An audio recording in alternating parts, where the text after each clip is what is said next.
ሰላም ለሁላችሁ ይሁን። በዛሬው ዕለት ቁጥር 3 ትምህርታችንን እንጀምራለን። ዛሬ ሶስተኛውን እናያለን። ይህም ቃል የሚገኘው በዘፍጥረት ምዕራፍ 4 ላይ ነው። የትምህርታችን ርዕስ ከ2 ቢሊዮን ሕዝብ በላይ የገደለው ታላቁ ነፍሰ ገዳይ የሚል ነው። ለማስታወስ ያህል የመጀመሪያው ትምህርት እግዚአብሔር በሰባኛው ትውልድ ዘመን እንደሚፈርድ ተናግሯልን የሚል ሲሆን፣ ሁለተኛው ደግሞ እግዚአብሔር የሚገድል ፍሬ ዛፍ ለምን በገነት አስቀመጠ የሚል ነው። እንግዲህ ከውድቀት በፊት አዳምና ሔዋን ዘላለማዊ ልብስ ለብሰው ነበር፣ የእግዚአብሔርን ጸጋ ለብሰው ነበር። ይህም ደግሞ ክርስቶስን ለብሶ ነበረ ማለት ይቻላል። ምክንያቱም ክርስቶስ የእግዚአብሔር ክብር ነው። ሲወድቁ ግን ክብር ስለሄደ ከላያቸው ላይ ራቁት መሆናቸውን አወቁ። ስለዚህም ቅጠል ለበሱ። ቅጠል ግን ምን ያህል ይቆያል? 1 ሰዓት፣ 2 ሰዓት፣ ምናልባት እንዲያው እንበል 6 ሰዓት። በጣም ቢቆይ ከዛ ይደርቅና ይረግፋል። ስለዚህ ጊዜ ልብስ ነው ማለት ነው። የጊዜው መቀየር አለባቸው። በቀን 3-4 መቀየር አለባቸው ማለት ነው። የቅጠል ልብስ እየለበሱ እስከ መቼ? ስለዚህ እግዚአብሔር የቆዳ ልብስ አለበሳቸው። የቆዳ ልብሱ እንደ ቅጠሉ በቀን 3 አይረግፍም። ቢያንስ ከ10 እስከ 20 ዓመት ይቆያል። ይህ የቆዳ ልብስ መጀመሪያ ከነበራቸው የክብር ልብስ ጋር ሲነጻጸር ከባህር ውስጥ በጭልፋ ውሃ የመቅዳት ያህል ነው። ወይም የባህርን ውሃና በጭልፋ ወይም በአንድ ኩባያ ውስጥ ያለን ውሃ እንደ መወዳደር ነው። የባህር ውሃው የነበሩበት ክብር ሲሆን፣ የኩባያው ውሃ ግን አሁን የተሰጣቸው የቆዳ ልብስ ነው። እንደ ሰናፍጭ ቅንጣት ፍሬ ማለት ነው። እንግዲህ የነበሩበት የተወሰደባቸው ክብር የእግዚአብሔር መንፈስ፣ የክርስቶስ ሙላት፣ የእግዚአብሔር መገኘት ነው። ሁላችንም የምንናፍቀው ሙላቱ፣ ክብሩ የማይጠግበው የማያልቀው እዛ ክብር ውስጥ ነበሩ። እሱም በገዛ እጃቸው አጥተውታል። ቅጠል የለበሱት ቶሎ የሚደርቅ፣ ይህ ደግሞ ተስፋ ቢስ ሕይወት ነው፣ ሞት ነው። ምክንያቱም ቅጠሉ መጨረሻ ላይ ይደርቃል። ይህም ሞትን ያሳያል። እነሱ የመረጡት መንገድ ለጊዜው ይጠቅማል፣ መጨረሻው ግን ሞት ነው፣ አይቆይም። መጽሐፍ ቅዱስም የሰው ሕይወት እንደ ጤዛ ናት ይላል፣ አጭር። ስለዚህ አጭር የሆነውን ምድራዊ የሰው ሕይወትን ያሳያል። የለበሱት የቅጠል ልብስ ማለት ነው። እግዚአብሔር የሰጣቸው ቆዳ ልብስ ደግሞ በምድር ስንኖር የሰጠን የጸጋ ስጦታ ነው። በምድር እስካለን ድረስ ቢያንስ መልካም ነገር ሰርተን እንድናልፍ የሚረዳን ጸጋ ማለት ነው። ስለዚህ የተወሰደባቸው ዘላለማዊ ልብስ ነው። ሙሉ የእግዚአብሔር ክብር ነው። የለበሱት ተስፋ ቢስነት ነው፣ ተስፋ መቁረጥ ነው፣ የሰው ምርጫ ነው። ያለበሳቸው ቆዳ ደግሞ በምድር ላይ ሳለን ጥቂትም ቢሆን መልካምን ነገር አድርገን እንድንኖር የተሰጠንን ጸጋ ይወክላል። በአሁኑ ሰዓት የሰው ልጅ በምድር ላይ እየኖረ ያለው እንግዲህ በዚህ በቆዳ ልብስ ነው፣ ወይም በተሰጠው ጥቂት ጸጋ ነው። እግዚአብሔር የሰጠን ጸጋ የባህር ውሃን ያህል ነበር። ባለመታዘዝ ግን ቅጠልን ለበሱ። ቅጠሉ ስለማዛልቅ ቆዳ ሰጣቸው። ቆዳው ጥቂት ጸጋን ይወክላል። ጥቂት ጸጋ፣ ከጎረቤት ከባልንጀራ ተስማምተን የምንኖርበት ጸጋ፣ ግን ልክ ያለው መጠኑ ሲያልፍ መልስ የሚሰጥ ልክ አለው። ይሄ ጸጋ፣ ይሄ ቆዳ ልክ አለው። የተትረፈረፈ ጸጋ አይደለም። ለዚህ ነው ሙሴ ምን አለ? ጥርስም በጥርስ አለ። ጸጋው ሊሚት አለው። ጥርስ የሚያወልቅ ጥርስ ያውልቅ፣ እግር የሚሰበር እግሩ ይሰበር። ለምን? ስለማይችል። ጥርሱን አውልቆ መታገስ አይችልም። ጸጋ ሊሚቴሽን፣ ገደብ ስላለው ተገደበ ነው። ሕጉ ላይ ይፈቀዳል፣ በቀል ይፈቀዳል። ለምን? አለመበቀል አይችልም። የተሰጠው በምድር ላይ የሚኖርበት ጸጋ የተመጠነ ስለሆነ፣ እንደ ቆዳው ስለሆነ፣ ዘላቂታ ያለው ነገር ስላልሆነ እሱንም ማስወስደዋል። ስለዚህ እግዚአብሔር የሰጣቸው በምድር ላይ የሚኖሩበትን የተመጠነ ጸጋ ነው። የተመጠነ ጸጋ በሚል ማየት እንችላለን። ሆኖም ግን እግዚአብሔር በአዲስ ኪዳን ታላቅ ተስፋን ሰጥቶናል። ሰው ወደ ክርስቶስ አምኖ ሲመለስ ያ ከአዳም የተወሰደው ጸጋ ይመለሳል። ስለዚህ በጌታ ያመነ ሰው አይበቀልም፣ ሲሰድቡት አይሳደብም፣ ሲረግሙት አይራገምም፣ ክፉ ሲያደርጉበት መልሶ ክፉ አያደርግም። ለምን? የተትረፈረፈው ጸጋ ተመልሷል። በገነት የተትረፈረፈ ጸጋ የነበረው አዳምና አሁን የተትረፈረፈ ጸጋ ያለው አማኝ መሃል ያለው ልዩነት ምንድን ነው? ስጋ ነው። እና አዳም በስጋቸው ኃጢአት አልነበረም። ስለዚህ ህሊናቸው ንጹህ ነበር። አሁን ግን ያመነው ሰው 100% ህሊናው ንጹህ አይደለም። ልክ ነው፣ በክርስቶስ ደም ቢነጻም እለት እለት ግን ህሊናው የሚያቆሽሹ ብዙ ነገሮች አሉ። ስለዚህ እለት እለት ትግል አለበት ማለት ነው። ከራሱ ስጋ ማለት ምን ማለት ነው? ምኞት፣ አስተሳሰብ፣ አመለካከት። መጀመሪያ ክፋትን የሰለጠነ አመለካከቱን እሱም 100% ሙሉ በሙሉ 100% አጥርቶ ንጹህ መሆን ስለማይችል እርግጥና ያዕቆብ ፍጹም የሆነ ሰው ይላል። እዛ ደረጃ ለመድረስ ስንት ዓመት እንደሚፈጅ አላውቅም። ግን ሙሉ በሙሉ ፍጹም መሆን ስለማይችል ትንሽም ቢሆን እንክርዳድ ስለሚኖር በህይወቱ የእነ አዳምን ያህል ንጹህ ህሊና የለውም ማለት ነው። ለምን? ህሊናው የሚረብሽ ብዙ ነገር አለ፣ ስጋ ውስጥ አለ፣ ምኞት አለ፣ የራሱ ፈቃድ አለ። ያምን እንኳ ሆኖ 100% ፈቃዱ አልሞተም። አሁንም ይፈቅዳል። ጥሩ ነገር እኮ በጣም ጥሩ ነገር ሳይኮ ሊመኝ ይችላል። የኔ ቢሆን ሰዎች እጅግ ሲያበሳጩትና ሲደጋግሙ በውስጡ ሊራገም ይችላል። መልሶ ንስሐ ይገባል እንጂ ምን ማለት ነው? ፍጹም አልሆነም። እንደና አዳም አይደለም ማለት ነው። ጸጋው ግን አለ እና አዳም ላይ ያለው ጸጋ አሁንም መጥቷል። ልዩነቱ አሁን ያለው አማኝ እና አዳም በቆሙበት ቁመና ላይ አይደለም። ለምን? በስጋው የሚጻረረው ሌላ ህግ ስላለ፣ ሌላ አስተሳሰብ ስላለ፣ የአስተሳሰብ 100% ስላልወጣ ማለት ነው።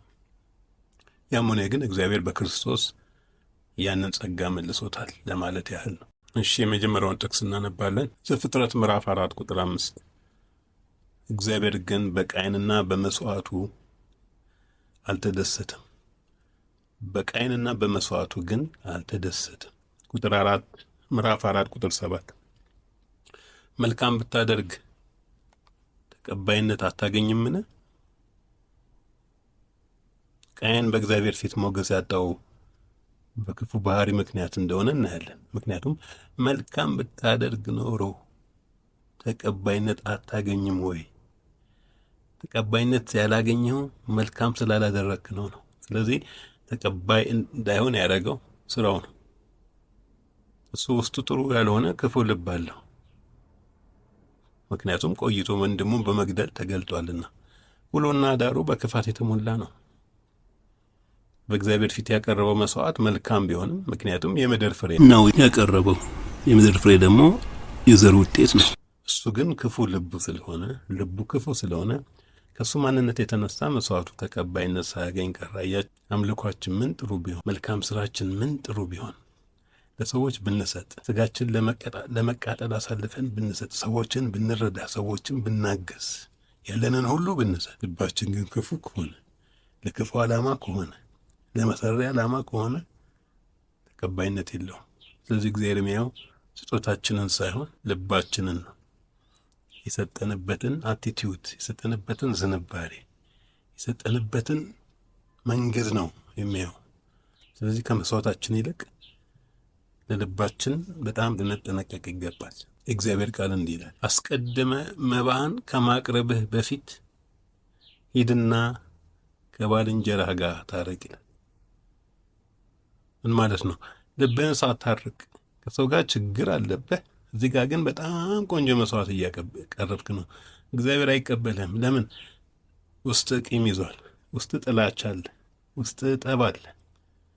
ያንን ሳትፈታ እግዚአብሔር እዚህ ጋር የሚቀበል መስዋዕት የለም ይላል። እንዴት ነን ዛሬ? መባ እንሰጣለን፣ አስራት እንሰጣለን፣ ሌሎች ስጦታዎችን እንሰጣለን። ከጎረቤታችን፣ ከባልንጀራችን፣ ከመስሪያ ቤት ጓደኛችን፣ ከትዳር ጓደኞቻችን፣ ከልጆቻችን ጋር ያለን ሁኔታ እንዴት ነው? ማለት ግጭት፣ አለመስማማት ሳይሆን ቂመኞች ነን፣ ጠበኞች ነን፣ በቀለኞች ነን። ልባችን እንዴት ነው? አድሎ እናደርጋለን? ሌቦች ነን? እግዚአብሔር መስዋዕቱን አያይም፣ ልባችንን ነው የሚያየው። እግዚአብሔር ደስ የሚሰኘው እሱን በሚፈራ ሰው ሕይወት እንጂ እሱ የምናቀርበው መስዋዕት ምኑ ነው? እንሰዋው እኮ የሰጠንን ነው። መስዋዕታችን ማለትም አምልኳችን፣ አስራታችን፣ ጸሎታችን፣ ዝማሪያችን፣ አገልግሎታችን፣ ስብከታችን፣ ትንቢታችን፣ ሌሎችም መጀመሪያ የሚቀበልን እኛን ሲቀበል አይደል? እኛ የሚቀበለው ደግሞ እንደ ልባችን ነው። ጠማማ ልብ ይዘን እሱን ሁሉ ብናረግ ከንቱ ነው። አቤል እግዚአብሔርን የሚፈራ ሰው ስለሆነ እግዚአብሔር ከልቡ ያቀረበውን መስዋዕት ተቀበለው። በግ ስለሰዋ ብቻ ሳይሆን ያቀረበውም በንጹህ ልብ ስለሆነ ነው። መጽሐፍ ቅዱስ እኮ ሰው የእህል መስዋዕት እንዲያቀርብ ይፈቅዳል። ስለዚህ የእህል መስዋዕት ማቅረብ ኃጢአት አይደለም። ስለዚህ ቃየን የእህል መስዋዕት ማቅረቡ አይደለም ችግሩ፣ ልቡ ነው። ቃየን ግን እግዚአብሔርን የማይፈራ ስለሆነ መስዋዕቱ ምንም ይሁን ምን ዋጋ ቢስ ሆነ። የእሑድ ጉባኤ አምልኮ በክብር የሚሞላው ከሰኞ እስከ ቅዳሜ ባሳለፍነው ፈሪሃ እግዚአብሔር ሕይወት ተመዝኖ ነው። ከሰኞ እስከ ቅዳሜ እንዴት ነው ሕይወታችን? ከሰዎች ጋር ያለን ግንኙነት? ሰው ስንበድል ነበርን? እሑድ ዕለት በጣም እንዘምራለን፣ እናለቅሳለን፣ እንንከባለላለን፣ እልል እንላለን፣ በጣም ብዙ ብር እንሰጣለን። እግዚአብሔር ግን የሚያው እሱን አይደለም። ከሰኞ እስከ ቅዳሜ በጣም አስጨናቂዎች፣ እሑድ ደግሞ በጣም አምላኪዎች። ይህ ሽንገላ ይባላል። ቃየንም ይኸው ነው። ከዚህ ተነሳ ቃየን አምልኮ ተቀባይነት አጣ። ምዕራፍ 4 ቁጥር 7 እንዲህ ይላል፣ ኃጢአት በደጅ ታደባለች፣ ልታሸንፍህ ትፈልጋለች፣ አንተ ግን ተቆጣጠራት። ኃጢአት መሰናክል ነው። መሰናክል በፊት አለ እያለው ነው። በፊት መሰናክል አለ። በደጅ እያደባ ነው። በልብ ደጅ እያደባ ነው። ልብን ሊቆጣጠረው እየፈለገ ነው። ልብን ሊቆጣጠር የሚፈልግ አንድ ክፋት አለ፣ ኃጢአት አለ፣ መጥፎ ነገር አለ። ማሸነፍ ግን ትችላለህ፣ መቆጣጠር ትችላለህ። ለምን? ከፈቀድክ ይወርስሃል፣ ካልፈቀድክ አይወርስህም። ባለፈው ስለና አዳም ስንናገር ምን ብለናል? ፍሬውን በበሉ ጊዜ 50% ክፉዎች ሆኑ ብለናል። 50% ደግሞ መልካም ማድረግ ይችላሉ። ስለዚህ መልካምን የማድረግ ክፉንም የማድረግ ምን አላቸው? ፈቃድ። ስለዚህ እግዚአብሔር ትችላለህ እያለው ነው። ትችላለህ። ወንድምህን ምሕረት ማድረግ፣ ወንድምህን መውደድ፣ ቢበልጥህም መቀበል። የእሱ መስዋዕት ተቀባይነት አግኝቶ የአንተ መስዋዕት ተቀባይነት ባያገኝም ያን ነገር ተቀብለህ ይሁን ብለህ መሄድ ትችላለህ፣ መኖር ትችላለህ። አይ ካልክ፣ ከተናደድክ፣ ተበሳጨህ ግን ኃጢአት፣ ክፋት ይነግስብሃል እያለው ነው እግዚአብሔር። ወስን፣ እምቢ በል፣ አልበቀልም በል። እምቢ ካልክ ግን በቀል ይቆጣጠራል እያለው ነው። ያንተ ነው ውሳኔው። ፈቃድ አለ፣ ወስን፣ ግን አይለቅህም እያለው ነው። የተከታተለ ነው ይህ ክፋት። አንተ ግን ተቆጣጠረው። ከዚህ ቃል የምናየው ነገር አለ። የሰው ልጅ ሁለት አይነት ትግል አለ። አንደኛው ውስጣዊ ነው። የራሳችን ባህሪ ማለትም ክፉ ህሊና፣ ክፉ ልብ፣ ክፉ አስተሳሰብ፣ ክፉ አመለካከት፣ ክፉ ምኞት በውስጣችን ያሉ ያን ለመቆጣጠር ያን ለማሸነፍ የምናደርገው ትግል ውስጣዊ ትግል ይባላል። ኃጢአተኛ አስተሳሰብን ለማሸነፍ የሚደረግ የየዕለት ፈተና ነው። ለዚህ ነው ጌታ ምን አለ? የዕለት ጸሎታችሁን ስትጸልዩ ምንድን ነው ያለው? የዕለት እንጀራችንን ዛሬ ስጠን፣ በደላችንን ይቅር በለን፣ ወደ ፈተና አታስገባን፣ ወደ ፈተና አታግባን። መቼ? ዕለት ዕለት ፈተና አለ። ውጫዊ ፈተና አለ፣ ውስጣዊ ፈተና አለ። ስለዚህ ውስጣዊ ፈተና ማለት ከራሳችን የሚነሳ መነሻው ከኛ ባይሆንም ግን ውስጣችን ያለ ሰዎች አስቆጥተውን ለመበቀል የምናስበው ሀሳብ ማለት ነው። ውስጣችን ያለ የውስጥ ፈተና። ይህ ፈተና የሰው ሁሉ ፈተና ነው። ሁለተኛው ፈተና ውጫዊ ፈተና ወይም መሰናክል ነው። ይህ ደግሞ በሰይጣን በተፈጥሮ እንዲሁም በሰዎች የሚመጣብን እንቅፋት ነው።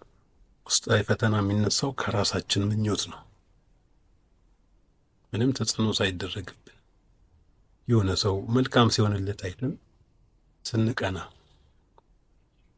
የሆነ ሰው ሲሳካለት አይተን ስንበሳጭ፣ ከውስጣችን ካለ ክፉ አስተሳሰብ የተነሳ ሰዎች ደስ ሲላቸው ስናይ ስንናደድ፣ ገና ያልታረመ ያልተነቀለ አረም አለ ውስጣችን። ይህ ውስጣዊ ትግላችን ከውስጣችን የሚነሳ ነው። ውጫዊ ተጽዕኖ ቢኖረውም ቀጥታ ግን ውጫዊ ተግዳሮት አይደለም፣ ከውስጥ የሚነሳ ነው። ነገሮችን አድርገን አልሳካ ሲለን የሚሰማን ስሜት ብዙ ጊዜ ሌሎች ላይ መቆጣት። ቃየን ጋር ስንመጣ ውጫዊ ፈተና ልንል የምንችለው በቤተሰቦቹ ፊት በእግዚአብሔር ዘንድ ተቀባይነት ማጣቱ ሊሆን ይችላል። ውስጣዊ ፈተናው ግን ለዛ የሰጠው መልስ ነው። ስለዚህ ውስጣዊ ፈተና ስንል ከኛ ከምኞታችን ከፍላጎታችን የሚነሳ ከውጭ ያልመጣ ከኛ የተነሳ ማለት ነው።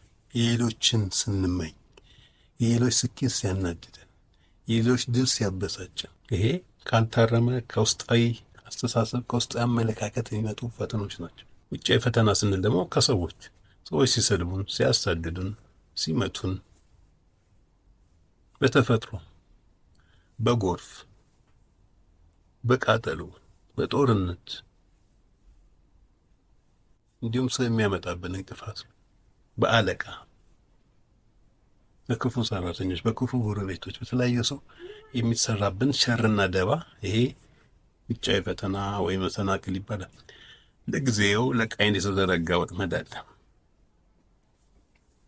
ይህ መሰናክል ለቤተሰቡ ሁሉ የመጣ ቢሆንም ማለትም ሰይጣን ነው እና አዳምንም በዚህ ወጥመድ ማጥመድ ቢፈልግም የተመቻችለት ግን የቃየን ልብ ነው። ስለዚህ ሰይጣን ሊጠቀምበት ያሰበው መሳሪያው ውጤታማ የሚሆነው በቃየን ላይ እንደሆነ አውቋል። በኤደን ገነት እባብን ተጠቅሞ ውጤታማ እንደሆነ በሔዋንና በአዳም ላይ፣ አሁን ደግሞ ቃየንን በመጠቀም ሌላ የክፋት ስራ ለመስራት ሰይጣን እየተዘጋጀ ነበር። እግዚአብሔር ንገስበት የሚለው ይህንን ሴራ ነው። ሰው ውስጣዊ ፈተናን ክፉ ሀሳቡን ሳያሸንፍ ውጫዊ ፈተናን ማሸነፍ አይችልም። ሰው የቅናት ሀሳቡን ሳያሸንፍ ከሰው ጋር ተግባብቶ መኖር አይችልም። የሚቀና ውስጡ ቅናት ያለበት ሰው እንዴት ከሰው ጋር መኖር ይችላል? ሰዎች ሲሳካላቸው ሊጣላ ነው። ስለዚህ የሚቀድመው የቱ ነው ማለት ነው? ውስጣዊ ፈተና ነው። ውስጣዊ ትግልን፣ ውስጣዊ ተግዳሮትን ማረቅ፣ ማሸነፍ፣ መቆጣጠር ነው። የእግዚአብሔር ቃል እንዲህ ይላል፣ ከተማን ከሚገዛ ራሱን የሚገዛ ይበልጣል። አንድ ከተማ ገዢ ይልቅ ራሱን የሚገዛ ሰው ይበልጣል። ያ ማለት ከባድ ነው ማለት ነው፣ ግን ይቻላል።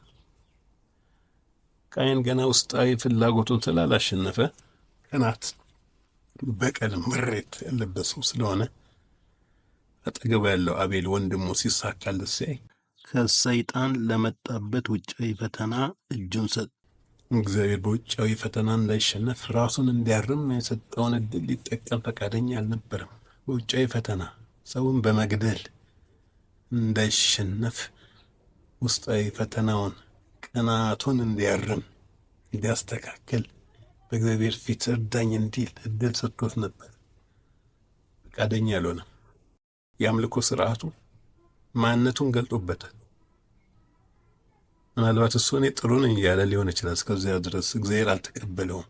ስለዚህ ተቀበለኝ ወንድሜ የተቀበለው ክፉ ስለሆንኩ ነው ማለት ነው። ስለዚህ ራሴን ማስተካከል አለብኝ የሚለውን እድል ሰጥቶት ነበር። ያን ግን ለበጎ አልተጠቀመም። ያችን አጋጣሚ ተጠቅሞ ራሱን ለማድረቅ አልፈለገም። ስለዚህ እድሉን አመለጠው። እግዚአብሔርም እድሉን ተጠቀምበት ቢለው፣ ንገስበት ሀሳብ ላይ ቢለው አልፈቀደም። ቃየን ውስጣዊ ፈተናን ስላላሸነፈ በውጭ ፈተና ማሸነፉ ጥርጥር የለውም። እግዚአብሔር ይህን የውጭ ፈተና ለማሸነፍ ራሱን እንዲያርም መከረው። እሱ ግን የእግዚአብሔር ምክር ችላ ብሎ ክፉ የሆነውን የልቡን ሀሳብ በማድመጥ ለሰይጣን በሰው ዘር ውስጥ የዘር ሐረጉን እንዲዘረጋ ምክንያት ሆነ። ሰይጣን ሰው አገኘ ማለት ነው። ከውድቀት በኋላ ተባረሩ። ከዚያ እሱን አጀንዳ የሚያስፈጽምለት ከእባብ የተሻለ ነገር ይፈልግ ነበር። ቃየንን አገኘ ማለት ነው። ቃየንም የትንቢት ፍጻሜን ወይም እግዚአብሔር የተናገረውን ትንቢት ማስፈጸም ጀመረ። እግዚአብሔር ምን አለ? የሴቲቱ ዘር ራስን ይቀጠቅጣል፣ አንተ ደግሞ ሰው ሆነውን ትቀጠቅጣል። የሴቲቱ ዘር ክርስቶስ ነው። ክርስቶስ ግን የሚወለደው ከብዙ ሺህ ዓመት በኋላ ነው። የሚመጣውም ከሰው ነው።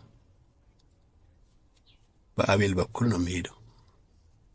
የሴቲቱ ዘር የእባቡ ዘር ወይም የክፉ ዘር ደግሞ በቃየን በኩል መንገድ አገኘ ማለት ነው። ስለዚህ የሴቲቱ ዘር ማን ነው? መልካምን የሚያደርጉ የእግዚአብሔር ልጆች፣ የእባቡ ዘር ክፉን የሚያደርጉ የሰው ልጆች ማለት ነው። እግዚአብሔርም ሰይጣን የሚጠቀሙት በሰው ነው። የትምህርታችን ርዕስ ብዙ ሚሊየን ሕዝብ በአንዴ ጨረሰው የመጀመሪያው ነፍሰ ገዳይ ለምን? አቤል በሕይወት ቢኖር ኖሮ እስካሁን እስከኛ ዘመን ስንት ትውልድ ይኖር ነበር? ከሱ ስንትና ስንት ሚሊዮን ልጆች ይወልድ ነበር። ስለዚህ አቤልን በመግደሉ ብዙ ከሱ የሚወለዱ ልጆችን ገደለ ማለት ነው። እዛ ነው የብዙ ሚሊዮን ሰዎች ገዳይ የተባለው። አቤልን በመግደሉ የሱን ዘሮች በሙሉ ገሏልና። እግዚአብሔር ቅጣቱን ከአዳም ያቀልለው ከአዳም ሲነጻጸር የቃየን ቅጣት ቀለል ይላል። አዳም ስላጠፋ ምን አለው? ከአንተ የተነሳ ምድር የተረገመች ትሆን። ምድር እሾህ አሜኬላ ሰው ሁሉ ለፍቶ ይኑር። ቃየንንስ ከአንተ የተነሳ ምድር የተረገመች ትሆን አይደለም ያለው፣ ቃየንን ነው እንደ ግለሰብ የረገመው። ስለዚህ የአዳምና የቃየን እርግማን ቅጣታቸው አይገናኝም። ለምን? ኃላፊነት ነው። አዳም እኮ ለእንስሳቱ፣ ለባህር እንስሳ፣ ለወፎቹ፣ ለምድር እንስሳዎች ኃላፊነት ተሰጠው። ስም ያወጣ። ስም ማውጣት ምን ማለት ነው? ባለቤትነትን ነው እኮ የሚያመለክተው። አዳም ለእንስሳቱ ስም ሲያወጣ ባለቤት ሆነ ማለት ነው። ባለቤት ሆነ ማለት ነው። እሱ ነው የሚያወጥ፣ እሱ የሚያስገባ ማለት እኮ ነው። እሱ ነው የሚቆጣጠራቸው ማለት ነው። ስለዚህ ለእነሱም ጥፋት ምክንያት ሆነ። ለምን? ከኖህ በኋላ መበላላት ጀመሩ። ምድር ላይ ያለው የሰው ዘር በመከራ እንዲኖር እርግማንን አስቀመጠብን ማለት ነው። ቃየን ግን ራሱን ያስረገመው። እርግጥ ነው በሱ እርግማን የሱም ዘር ችግር ሊገጥመው ይችላል፣ ግን በራሳቸው ጽድቅ ማምለጥ ይችላሉ። እግዚአብሔር ትኩረቱ ቃየን ላይ ነው፣ እንደተሰጣቸው ኃላፊነት ማለት ነው። ለቃየን የሰጠው ምንም ኃላፊነት አልነበረም። የሰጠው ኃላፊነት ወንድሙን መጠበቅ ነው። ምክንያቱም ወንድም የት አለን? ታላቅ ስለሆነ ታናሹን የመንከባከብ ኃላፊነት ነበር የሰጠው። አይጻፍም። መጽሐፍ ቅዱስ ብዙ ከተሰጠው ብዙ ይጠበቅበታል ይላል። አዳም ምድርን እንዲገዛ ተሾመ። በሳተ ጊዜ የሚገዛት ምድር አመፀችና ሾህ አበቀለች። የሚገዛለት ተፈጥሮና እንስሳቱ ጠላቱ ሆኑ። ሔዋን አዳምን በመውለድ እንድታገዝ ተፈጠረች። ማለትም እግዚአብሔር አንድ ትልቅ አጀንዳ ነበረው ሰው እንዲባዛ። ሔዋን የተፈጠረችበት አንደኛ ምክንያት ያንን የእግዚአብሔር ራእይ ለማስፈጸም ነው። በመውለድ የእግዚአብሔር ራእይ ከአዳም ጋር እንዲፈጽሙ። በሳተች ጊዜ መውለድ በጭንቅ ሆነባት። ፈቅዳ ትገዛ ለነበረው አዳም በግድ መገዛት ሆነባት። ሴትን እግዚአብሔር በምድር ላይ ሲፈጥር ዋና ዓላማው በመውለድ የእግዚአብሔርን አጀንዳ እንድታስፈጽም። ስሟ ራሱ እኮ የሔዋን እናት ማለት ነው። እናት ከመውለድ ጋር የተያያዘ አይደል? ሔዋን ሲል። ስለዚህ ቅጣቷም ከራእዩ አንጻር ነው የሆነው። አዳም ምድርን እንዲንከባከብ አይደል የተፈጠረው? እንዲሰራ እንዲያለ ማለት ዋናው ራእይ ከመባዛት ቀጥሎ ሲቀጣስ የተሰጠው ራእይ ላይ ምን ተጨመረ? ጭድ፣ መከራ። ምድርን ተንከባከባታለሁ። በአመፀ ጊዜ ምድርን ትንከባከባለህ፣ ግን ታምፅብሃለች። አመፅ ስላመፀ እግዚአብሔር ላይ ራእይ ውስጥ አመፅ ገባበት። ራእዩን ለማስፈጸም አመፅ ገባ። ለዚህ ነው የእግዚአብሔር ቃል ከመከራ ጋር 100 እጥፍ የሚል። 100 እጥፍ ወንድሞች እህቶች፣ 100 እጥፍ በረከት ይላል ከመከራ ጋር። መከራዋ ምንድናት? እሾህና አሜኬላ። ምሳሌው ከዚህ ጋር ብዙ ባይሄድም ፈርዖን እስራኤላውያን ጡብ እንዲሰሩ ጭድ ይሰጣቸው ነበር። ኋላስ እግዚአብሔር እያላችሁ ነው፣ ጭድም ራሳቸው ፈልገዋል። መከራ ማለት ነው። ከዚህ ጋር ተመጣጣኝ ምሳሌ ባይሆንም ጭድ ፈልጋችሁ አምጡና የዕለቱን ኮታ ሙሉ ማለት ልክ እንዳዳም ማለት ነው። እሾህና አሜኬላ ይጨመርብሃል። በሰላም አርሰህ የምትኖረው አሁን በሰላም አታርስም። ምድሪቱ ታመጽብሃለች። በእኔ ላይ አመጽሃል። አንቺም እኔ ላይ ስላመጽሽ በራእይሽ ላይ አመጽ ይመጣል። መውለድ ነው ስትሽ ራእይ የተፈጠርሽበት ዓላማ መውለድ ነው። ስትወልጂ ግን መከራ ይመጣብሻል። ራእይሽ ላይ ጥፋቶች ይበዛል እያላቸው ቃየን ምድርን እንዲያርስ ተፈጠረ። አራሽ ነበር። በሳተ ጊዜ ምድር ፍሬ ከለከለችው ጭራሽ ማለት ነው።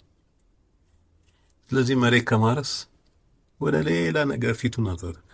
ምድር ፍሬውን አትሰጥም ተባለ። እሱ ደግሞ እሾህና አሜኬላ ብቻ አይደለም ፍሬ አትሰጥም፣ ምክንያቱም ደም አፍስሰሃል።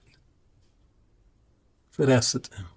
ስለዚህ እሱ ወዴት ተሰማራ ማለት ነው? ኋላ ምናልባት ወደ ከብት ማርባት፣ ልጆችም ደግሞ ቀጥቃጮች፣ መሳሪያ የሚሰሩ የሙዚቃ መሳሪያ የሚሰሩ የብረት መሳሪያ የሚሰሩ፣ ቀስ ብለው መድፍ የሚሰሩ፣ ቀስ ብለው ታንክ የሚሰሩ፣ ቀስ ብለው ኒውክሌር የሚሰሩ ከማረስ ይልቅ ስለዚህ ወደ ፈጠራ ዞረ ማለት ነው።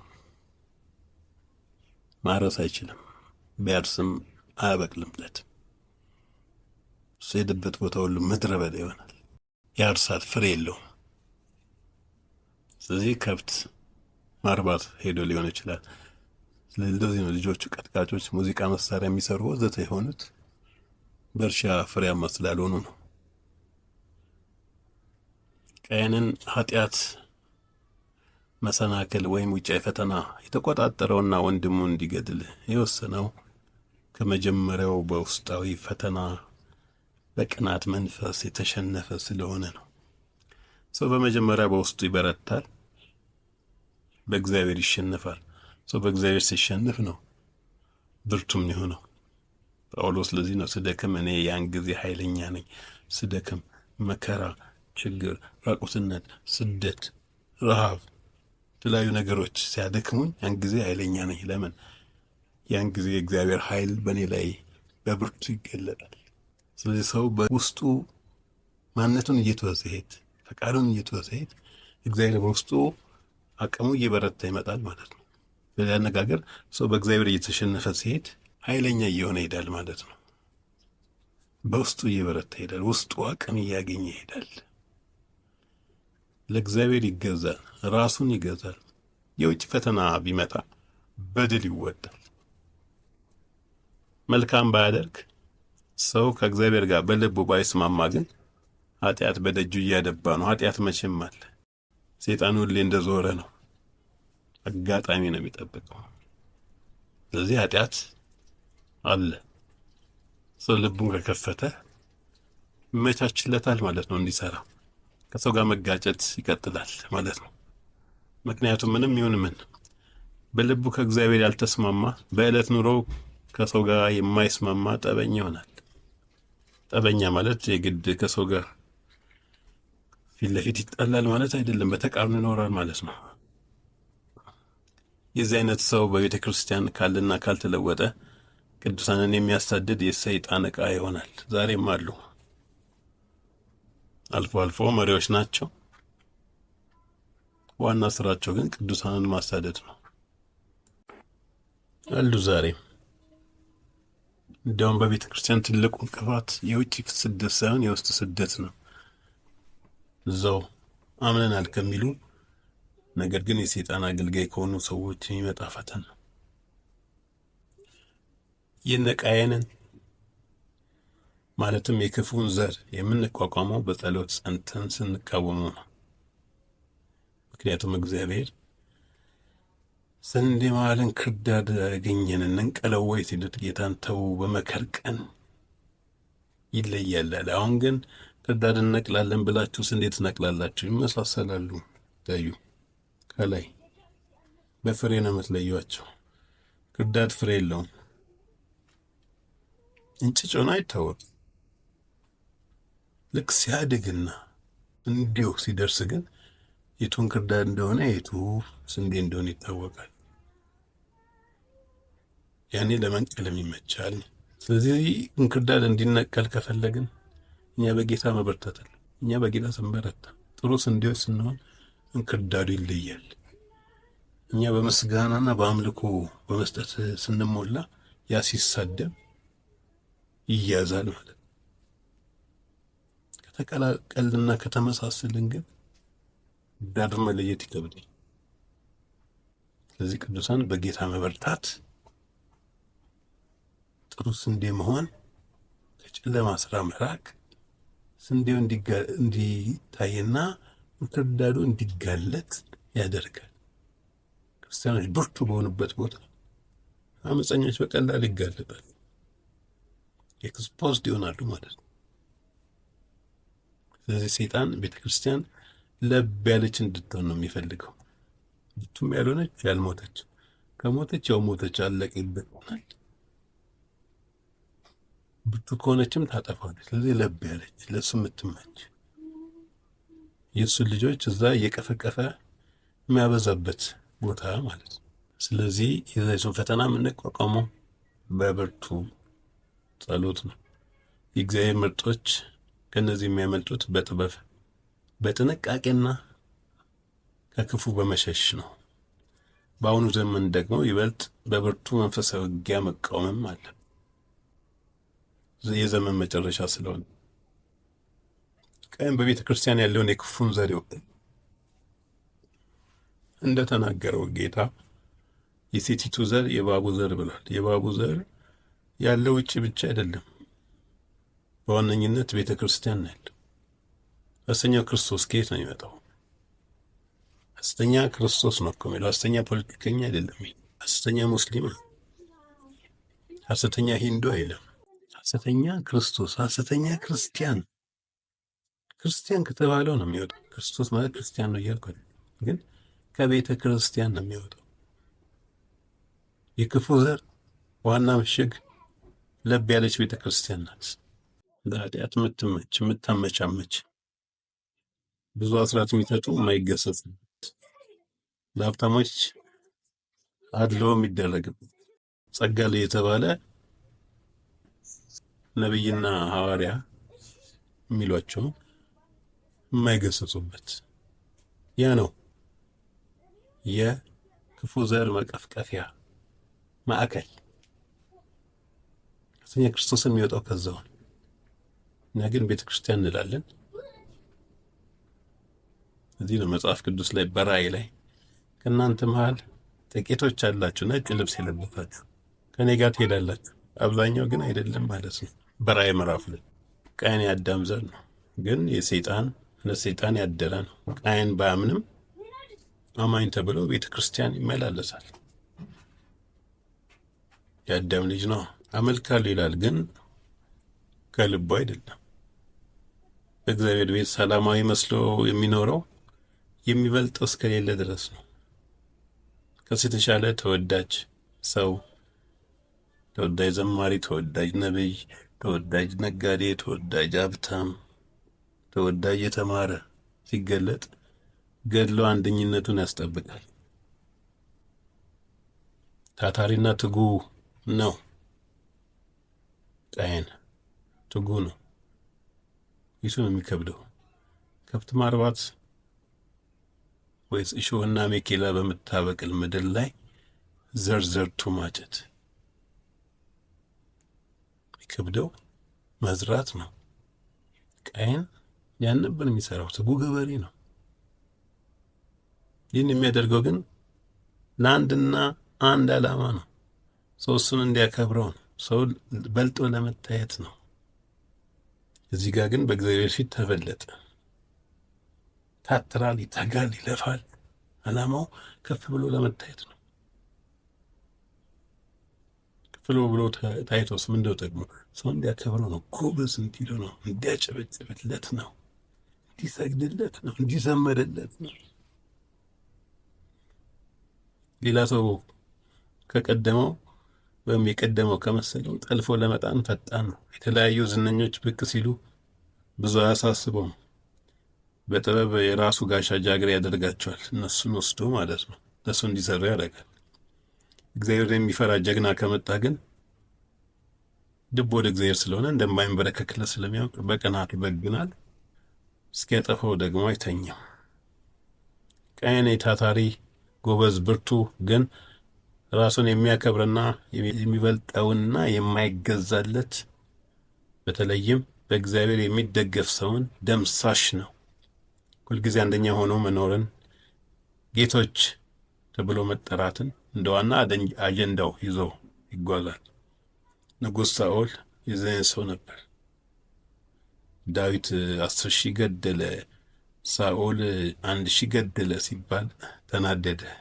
ለኔ ሺህ ብቻ ዘመኑን ሁሉ ዳዊትን አሳዳጇል፣ በለጠው። አቤሴሎም የዚህ ሰው ነበር። በአባቱ ቀንቶ በራፍ ላይ የቆመ አዎ ሰዎች ችግር አለባቸው፣ በጣም ተቸግራቸዋል፣ ግን የእናንተን ችግር የሚፈታ ሰው በቤተ መንግስት የለም እያለ በአባቱ በዳዊት ላይ ሰውን እያሳመፀ የሰውን ልብ ይሰርቅ ነበር። እንደዚህ አይነት ሰዎች የሰይጣን ዋና መገለጫዎች ናቸው።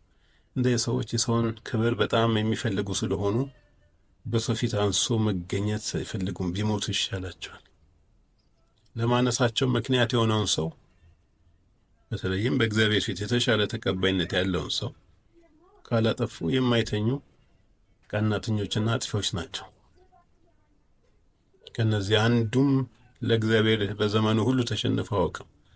ልባቸው ፈጽሞ ለእግዚአብሔር አይንበረከክም። ሰይጣንን አገልግለው ኖረው በእግዚአብሔር ጊዜ እግዚአብሔር የሚበቀላቸው ናቸው። ምሳሌ በሐዋርያት ምዕራፍ 12 ላይ ሄሮድስ የተባለ ሰው ክብርን ሲፈልግ በትል ተበልቶ ሞተ ይላል። መልአክ መጥተው ከዛ በትል ተበልቶ ሞተ ይላል። እግዚአብሔርን ስላላከበረ። አዲስ ኪዳን ላይ ያለው ጳውሎስ ቀናተኛ አልነበረም። ማለት በሰው ላይ አይቀናም፣ ስለ እግዚአብሔር ነበር የሚቀናው። የቀናው ከልቡ ለእግዚአብሔር ነበር። እነ ንጉሥ ሳኦል የቀኑት ለራሳቸው ክብር ነው። ሳኦል እኮ ለራሱ ሐውልት አሰርቷል። እነዚህ ዋና የሰይጣን አጀንዳ አስፈጻሚዎች ናቸው እነ ንጉሥ ሳኦል። ስለዚህ የእግዚአብሔር ምርጦችን በዘመናቸው ሁሉ የሚዋጉ ዋና የቤተ ክርስቲያን የውስጥ ጠላቶች ናቸው። ውጭ አይደለም ያሉት፣ እዛው ቤተ ክርስቲያን ውስጥ ናቸው። ሰው ክብር እስከሰጣቸው ድረስ የቤተ ክርስቲያን አገልጋይ፣ መጋቢ፣ ነቢይ፣ ሐዋርያ ሆነው ያገለግላሉ። በሚያከብራቸው ሕዝብ ፊት በአደባባይ ከተገሰጹ ወይም ሌላ ሰው ከነሱ ይልቅ ተወደሰ ያን ዕለት ጦርነት ይከፍታሉ። ያለ ሕዝብ አድናቆት መኖር ስለማይችሉ በዚህ ጉዳይ የሚመጣባቸው በክብራቸው ጠላታቸው ነው። ሕዝቡ ፊቱን ካዞረባቸው ያን ሕዝብ ለማጥፋት ከመጣር ወደ ኋላ አይሉ። የማጥፋት አቅም ካጡ በትልቅ ድብርት ውስጥ ይገባሉ። እንደ ዘፍጥረት ምዕራፍ 4 ቁጥር 5 ለእነሱ ህይወት ማለት ከህዝብ የሚገኝ አድናቆት እየተጨበጨበላቸው መኖር ማለት ነው። ቃየን በቤተሰቡ ዘንድ የሚደነቅ የሚከበር፣ ከማንም በላይ እየተሞገሰ የሚኖር እብሪተኛ ነበር። ለቤተሰቡ ሁሌ እሱ አንደኛ ነው። አቤል ራሱ ቃየንን አንደኛ ብሎ ነው የሚጠራው። ታዲያ ቤተሰቡ ሁሉ ተከማችቶ ወንዶቹ ልጆች ለእግዚአብሔር መስዋዕት ባቀረቡ ጊዜ በቤተሰቡ ፊት፣ በእናት አባቱ፣ በእህቶቹ ፊት ትንሽ ነው ብሎ የሚጠራው የአቤል መስዋዕት በእግዚአብሔር ዘንድ ተቀባይነት ሲያገኝ ትልቅ ነኝ ብሎ የሚያስበው ቃየን መስዋዕቱ ቀኑን ሙሉ ፀሐይ ጠውልጎ በቤተሰቡ ፊት ሲደርቅ ሲያይ ከዚህ በላይ ለሱ ሞት የለም። ምክንያቱም በጊዜ የነበሩት የዓለም ህዝብ እነሱ ናቸው። በዓለም ህዝብ ፊት ነው የተዋረደ። ቃየን በጣም የሚተጋ የሚሯሯጥ፣ ሰውን ሁሉ የሚያሳምን ትጉ ታታሪ፣ ሰው ሁሉ የሚያከብረው ነው። ይህን ሁሉ የሚያደርገው አንደኛ ለመሆን ነው። በእግዚአብሔር ፊት ግን ሰው እንዳጨበጨበለት ሰውን ሲቀር መቀበል አልቻለም። ለቃየን ካከበረው ቤተሰቡ በወቅቱ የዓለም ህዝብ ፊት መዋረዱ የውስጥ ማንነቱን እጅግ አስቆጣው፣ ገለጠው ማለት ነው። እግዚአብሔር ትሑቱን አከበረው፣ ትዕቢተኛውን አዋረደው። ቃየን ቀጣይ አጀንዳው ያዋረደውን እግዚአብሔር መበቀል ነው። እግዚአብሔርን አግኝቶ ሊበቀለው አይችልም። የእግዚአብሔር የሆኑትን በማጥፋት እግዚአብሔርን መበቀል ወሰነ። አቤልም ዋና ኢላማ ሆነ። ለዚህ ነው ወንድሜ ታለ ሲለው እኔ የወንድሜ ጠባቂ ነኝ ወይ? ይድና ራስ ፈልገው ቁጣው በእግዚአብሔር ላይ እንደሆነ ያሳያል። ምክንያቱም እግዚአብሔር ነው ያዋረደው፣ ቃየን አይደለም፣ አቤል አይደለም ያዋረደው፣ እግዚአብሔር ነው። ስለዚህ እግዚአብሔርን ለመበቀል ነው አቤልን የገደለው። ምዕራፍ 4 ቁጥር 7 ኃጢአት በደጅ ታደባለች እያደባች ናት ብሎ ሲመክረው አሁን ተቆጣጥሮ የልቡን ትዕቢት በእግዚአብሔር ፊት ካላዋረደና ካልተናዘዘ በቀጣይ ቁጣውን ያለ ቦታው በንጹሐን የእግዚአብሔር ልጆች ላይ እንዳያደርስ እያስጠነቀቀው ነበር። የትኛውም ትዕቢተኛና ቀናተኛ እንደማይሰማ ሁሉ እግዚአብሔር ቃየንን ፈቅዶ እንደማይታዘዝ ያውቅ ነበር። እንዴት ይህ ዝነኛ ሰው ዝቅ ሊል ትሁት ሊሆን አቤል ከኔ ትበልጣለህ ሊል አንገቱን ለምን አሳልፎ አይሰጥም? አያረገውም። አቤል ከኔ ይበልጣል ሊል በጭራሽ። ትህትናማ አትሆንም። ተሸንፏል እኮ አሁን እግዚአብሔር በአደባባይ እንዲሸነፍ አድርጎታል። ተሸንፎ ሊቀር በጭራሽ። እሱ በነገር ሁሉ ጀግና ነው። እዚህ ያሸነፈውን ሰው አጥፍቶ አንደኛ መሆን አለ። እግዚአብሔር አቤልን ለመሰወር ታሪክ መቀጠል አልፈለግም። እግዚአብሔር አቤልን እኮ መሰወር ይችል ነበር እንዳይገለው። ግን ቅናት የት እንደሚያደርስ ሊያስተምረን ለወደፊት ትውልድ ቅናት ብቸኛ ወንድምንም እንደሚያስገድል፣ ብቸኛ በዓለም ላይ ያለ ወንድምን እንደሚያስገድል፣ ታናሽን እንደሚያስገድል ሊያስተምረን ሰለባ እንዲሆን ፈቀደ። ኤልያስን እኮ ከኤልዛቤልና ንጉሱ ቁጣ በሁለተኛ ነገሥት ምዕራፍ 17 ላይ ሰውሮት ነበር እንዲሸሽ። አቤልን ከመሰወር ይልቅ መስዋዕት ይሆን ዘንድ ወሰነ። ለኛ ለትምህርታችን እንዲሆን አንደኛ ዮሐንስ ምዕራፍ 3 ቁጥር 12 የክፉ የሚለው እንግሊዘኛው ኢቭል ወይም ዴቪል ይለዋል። ወገን ሆኖ ወንድሙን እንደገደለው እንደ ቃየን አትሆኑ ይላል። የክፉ ወገን ሆኖ ወንድሙን እንደገደለው እንደ ቃየን አትሆኑ። የግሪኩ ቃል የክፉ የሚለው ፖኔሮስ የሚል ነው። ፖኔሮስ ትርጉሙን ሲያስቀምጡ ኢቪል ዴቪል ይለዋል። ስለዚህ የኢቪል ወገን ሆኖ ወንድሙን እንደገደለው እንደ ቃየል፣ ወይም የዴቪል የሰይጣን ወይም የክፉ ወገን ሆኖ ወንድሙን እንደገደለው እንደ ቃየል አትሆኑ። ስለዚህ ቃየን የሰይጣን ወገን ነበረ ይለዋል። የሰይጣን ረዳት፣ የሰይጣን ጉዳይ አስፈጻሚ፣ አጀንዳ አስፈጻሚ ነበረ። ለምን ገደለው ይላል እዛው ላይ። ምክንያቱም የእሱ ስራ ክፉ፣ የወንድሙ ግን ጽድቅ ስለነበረ ነው ይላል የእግዚአብሔር ቃል። ለምን ገደለ? የወንድሙ የእሱ ስራ ክፉ፣ የወንድሙ ጽድቅ ስለነበረ። እንዴት ተገለጠ?